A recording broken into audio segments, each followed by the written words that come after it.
Welcome to the Green-Eyed Ram. I'm Ruthie, and you're in my kitchen here in Ecuador. It's just a tiny little space, but it's very productive and functional actually. Today, I'd like to introduce you to how to make mozzarella. Mozzarella is a cheese that typically its history is in southern Italy. It reigns from there, made usually of buffalo milk. However, I'm making mine from goat's milk. You can make it from cow's milk too, but I have goats and she produces a lovely milk. So let's make mozzarella today. And let me teach you, let me show you the ingredients. It's not complicated, don't worry. There are 5 ingredients to making this recipe: milk, citric acid, a coagulant, rennet, water, and salt. That's it. Let's start with the milk. Today I'm using goat's milk. You need a gallon of milk. The most important thing to look for when you get your milk is that it is not ultra pasteurized. It can be pasteurized, but not ultra pasteurized. It changes the dynamic of the molecules within the milk and it doesn't make cheese. Well, it makes a really nasty looking cheese. You can use goat's milk, cow's milk, sheep's milk, and if you get it directly from the farmer, all the better. So look locally. The second thing you need is citric acid. Citric acid can be bought in a pharmacy usually, or a health food store, or you could order it online. The salt that I use is just a table salt. You can get special cheese salt, you can even use sea salt, and that's fine.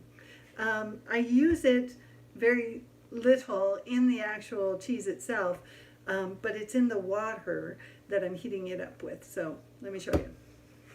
The most important ingredient in this whole recipe is the coagulant. This is coago. It is rennet in a powdered form, and this particular package here says that it makes 75 liters. I won't be making 75 liters.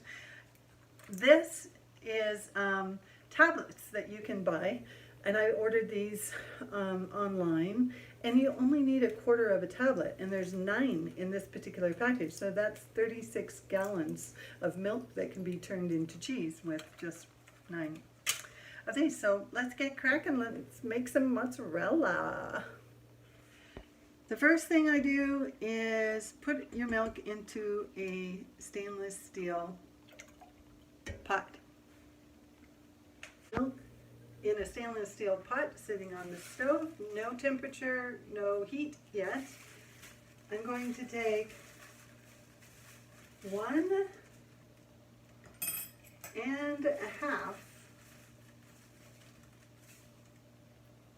teaspoons of the citric acid and dissolve it in the 1 cup of water.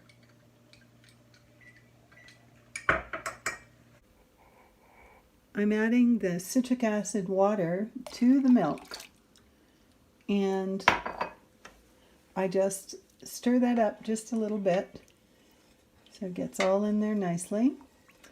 And now I'm going to turn my heat on to a slow, this is an induction cooker, so 6 is a good number for me, but whatever number yours is on your stove, to go nice and slowly. We want to raise the temperature of the milk to 90 degrees. Right now, my room temperature milk is at 63 degrees and climbing. Well, my milk is warming up to 90 degrees. I'm going to take 1/4 of a tablet and dissolve it into 1/4 of a cup of water, and just let that dissolve. We're not going to add that until after we've reached the right temperature.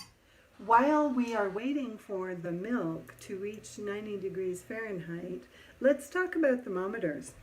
You saw me using this one. It's a thermal thermometer, costs about 20 bucks. You can use your basic little thermometers. The most important thing to pay attention to is, for example, this one is starts at 100 degrees, and that's not going to help you. You want one that's really accurate, and that you can actually see the numbers fairly well, because we're going to be looking at two very important temperatures, 90 degrees and 110 degrees. So if you can read the numbers well and you're patient and you catch it in time, you can use these little ones. But I just find that the thermal is faster and more accurate. That's just me.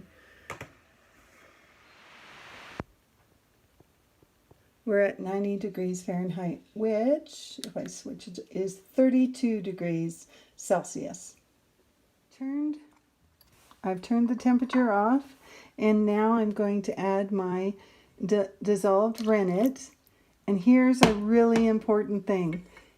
Just count to 20 and move your spoon up and down so that you're mixing it, but not stirring it too fast, because what's going to happen is the magic of the rennet is going to start doing its job. So we're just going to easily up and down so it doesn't move around too much. And after about the count of 20, I'm going to stop, and I'm going to put a lid on it and walk away. We'll come back in just a few minutes, 5 minutes to be exact, just to check to see how it's doing. Okay, it's been 5 minutes, and we're going to check the edge. If you push on it, the milk is now forming the curds. The other way to check is to put your finger in and see if it gives you a clean break. Perfect. This is ready to start cutting. So what we do is you're going to cut the curds now, and I just make lines down and across like this, horizontal lines, and then you'll do a crisscross version,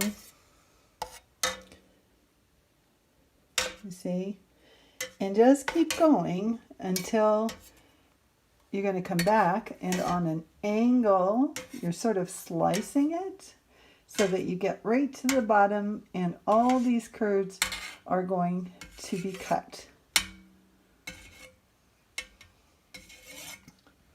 You do not want big giant chunks of curd in there. And it doesn't have to be perfect, you know, everybody does their own thing. I just want to make sure it's cut all the way through and to the bottom. And then we're just going to let it sit for 5 more minutes. It's been 5 minutes, and now you can see the whey and the curds are separating a little bit. We're going to cook the curds now to 110 degrees. Meanwhile, any larger curds that I see, I'm going to break those up a little bit. So let's raise the temperature. We're going to put it on. Again, for me, it's 6, but I have an induction stove. So let's see what happens here. So gently stir, and if you see any big old curds that you missed, break it in half. Just use your ladle to do that. And you're just going to keep it moving. You don't want it to sit still. And because I have an induction stovetop, which operates off of a magnetic, that's a whole other video to explain. It just heats the bottom of the pan first, sends the energy up, so it gets hotter at the bottom first. So let's check. 96, we're getting there. Takes a few minutes, go slowly, and just keep it moving gently and breaking up any of those great big curds that you see. I'm going to turn off the heat, and the next step is to take all these lovely curds and strain them. So now I'm going to put them all into this strainer over here. Now all the curds are in this strainer, and you can see they're starting to take a little bit of form. This is going to sit here for a moment, And to the remaining whey, I'm going to add a heaping a half cup of salt. That's where the salt comes in. And just dissolve that in the water. And we're going to use, well, it's not water, it's whey and water. We're going to use this remaining to stretch the curds into mozzarella. Meanwhile, while I'm waiting, I'm just going to get a little cellophane on the counter to show you how I wrap my mozzarella. Okay, here we go. Let's check the temperature. It's getting up there. 150 degrees. We're going to take the curd now and gently fold it, let some of the liquid out. This is a slow process. You're going to take the curd now and gently put it in the water, in the salted water. Take it out of the water and gently fold it. Put it back in again and do the same. Take it out, squeeze it gently, and you're kneading it, you're massaging it, and you're letting some of the extra fluid that's in there out, and you're heating it up to the center. Ideally, the temperature in the center is 135. That's going to give you a nice stretch. I'm going to film the whole thing, but I'm not going to show you the whole thing, so we'll see. Keep squeezing it, dipping it back in and out of the water in that briny whey and salt. Dip it in. And usually what I do is I dip one end and then the other. So I'll go one end down, turn it around, put the other end in, and dip it and squeeze it. You can leave it in for a little bit longer, not too long, but a couple of seconds. And that's why I wear the gloves, because that is boiling, almost boiling water, so boiling whey.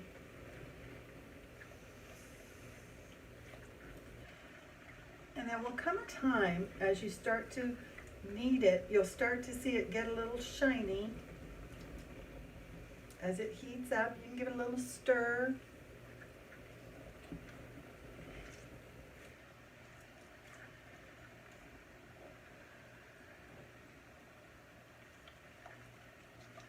At this stage, you could add your cheese salt to your curds.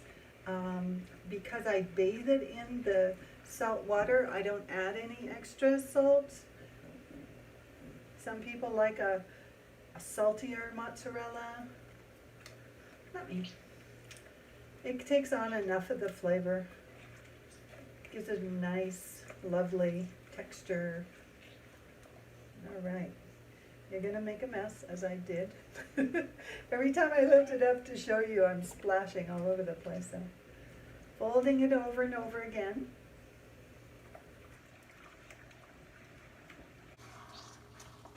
You can check the temperature. It says 120, so it's not quite there yet. At this point, you don't really need to check the temperature of the mozzarella. You'll start to see the difference. Once the internal temperature reaches 135, it'll just smooth out and start to stretch as you pull on it. Right now, if I pulled on it, it just breaks. So that's not ready. Put it back in the bath.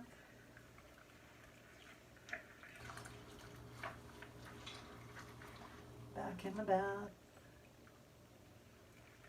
Now, what I do with, as far as my gloves are concerned, is I have designated gloves that I write on the inside for cheese only, so no other members of my family will accidentally use those to make to clean with.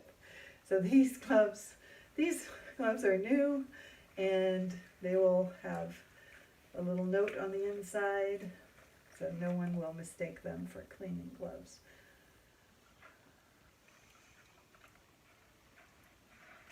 A little squeeze going, a little squeeze, a little massage, a little fold.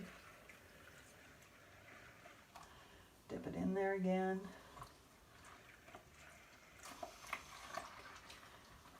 And sometimes you think, oh, will this ever turn into cheese? Turn into that soft mozzarella? Is it going to stay this hard nastiness? And guess what? Sometimes it doesn't. There we go. We're starting to see a little bit of a stretch. It still breaks. So we'll just keep working her.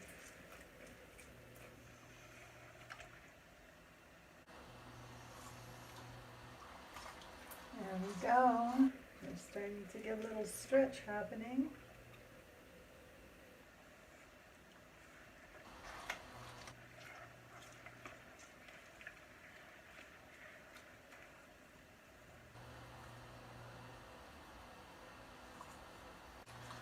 Get a little more aggressive with it. Just folding it, and kneading it, and heating it. So, kneading it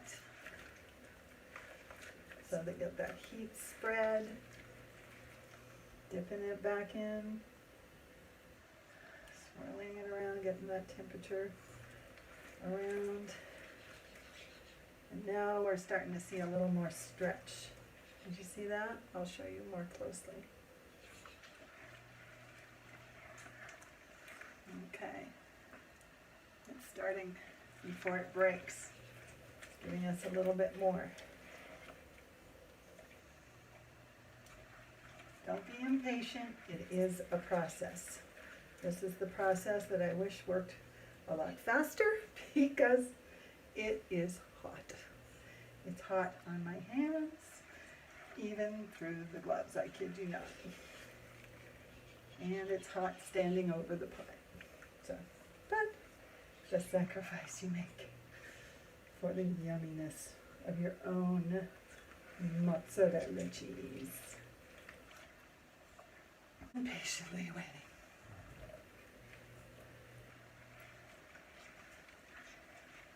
For that moment when it says, I am mozzarella. It will say, I am mozzarella. It's not singing yet. Sorry.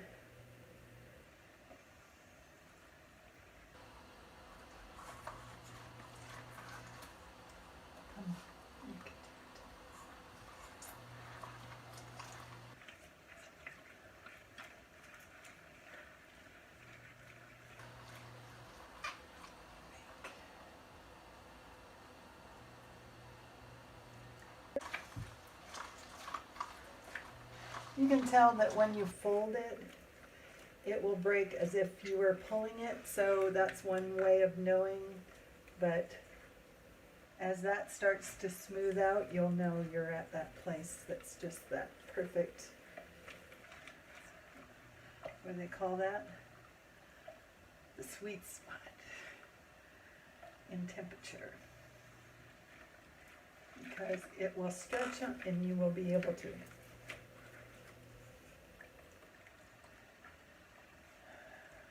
Patiently heating it up, stretching it out, heating it some more, stretching it out. The heat is still on in my pot. I'm trying to maintain the temperature, but I've turned it down to 6.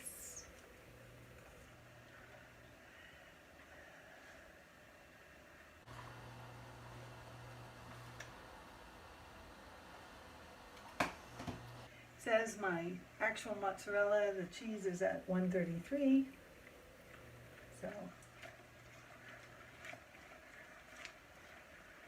need to go a little longer and heat a little more.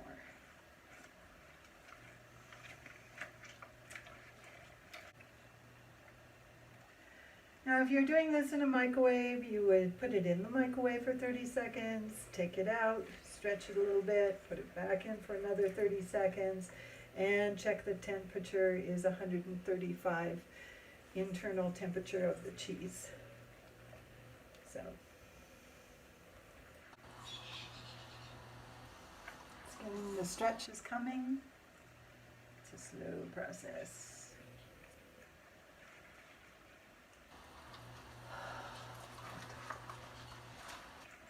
Stinking hot. Owie. So don't let the gloves fool you.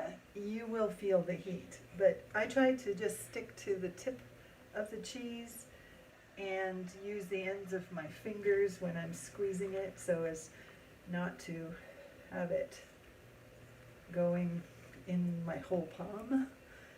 But occasionally I do, and guess what? It's really hot. See, we're starting to get a little better stretch going on here.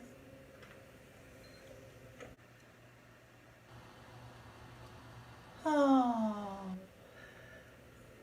Alright, let's see. We have, ooh, we're getting there. Almost there.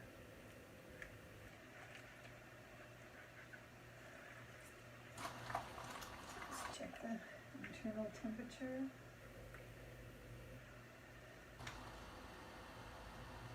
It's 136, so yeah, that's why we're almost there.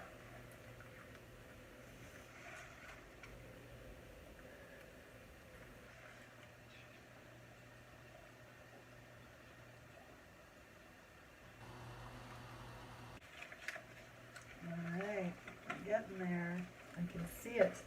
And the reason I say I can see it is even though I'm not stretching it all the way out, when I fold it over, it's not cracking the same. There's still some cracking, but not as much. Ouch.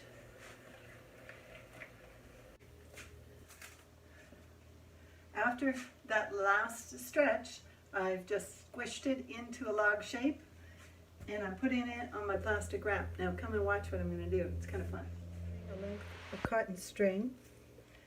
I'm going to roll this out while it's still warm. It'll take shape. And wrap up your little mozzarella log in the plastic. See that? We're going to make just a little slip knot here and put it around the end of your log. Oops, maybe I'll do that part again.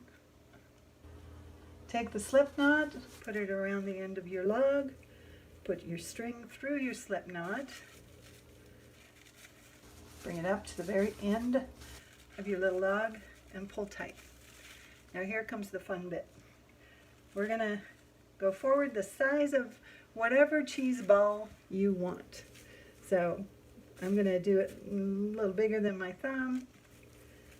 Wrap it through. Take your string and pull it. And now you're going to move the string back and forth, and it will cause the cheese to cut. Gently do it so you don't split the plastic or anything, and it will go a little tighter, and you're all the way through. Check that out. First ball done. Next ball, and do this all the way down.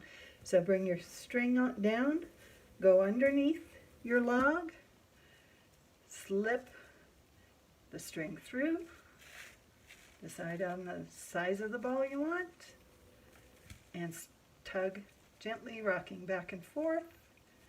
That string will cut your mozzarella ball.